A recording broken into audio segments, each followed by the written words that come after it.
మృతురాలి పైన గాయాలు ఉన్నాయి. మెడ భాగంలో కోసినట్టు గాయం ఉంది. చేయి దగ్గర ఇట్లా నరల చేయి దగ్గర కోసినట్టు ఉంది. అనుమాన స్థితిలో అమ్మాయి చనిపోవడం జరిగింది. ఒకవేళ అమ్మాయి కనుక కడుపు నొప్పులు వేసినా, జ్వరం వచ్చినా, జ్వరం తెచ్చినా కానీ ప్రతి విద్యార్థి తల్లిదండ్రులకు ఇన్ఫర్మేషన్ తప్పకుండా ఇవ్వాలి. కానీ ఇప్పుడు ఏం జరగలేదు, ఎలాంటి ఇన్ఫర్మేషన్ ఇవ్వలేదు. అమ్మాయికి కావాలని చెప్పి కాలేజీల్లో మరి కాలేజ్ యాజమాన్యం ఇబ్బంది పెట్టి చనిపోయిందా లేకపోతే దానికి సంబంధించిన వివరాలు పూర్తిగా తెలియలేదు. వాళ్ళు ఆ సీసీ కెమెరా చూస్తే 30 సెకండ్ల సీసీ రికార్డు కూడా కట్ చేసినట్టు కనిపిస్తుంది.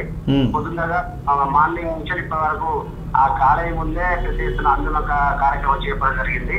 ఇప్పుడైతే ప్రజెంట్ అమ్మాయి ఆత్మహత్య చేసుకోవడం జరిగింది. అమ్మాయి ఆత్మహత్యకు గల కారణాల పైన విచారణ జరిపించి కాలేజీ పైన చర్యలు తీసుకోవాలి. అదేవిధంగా కాలేజీ అమ్మాయి చనిపోయిన కుటుంబానికి, అమ్మాయి మృతురాల కుటుంబానికి ఆర్థిక సాయం అందించే విధంగా ఆ యాజమాన్యం పైన ఒత్తిడి తేవాలని చెప్పి కోరుతా ఉన్నాం.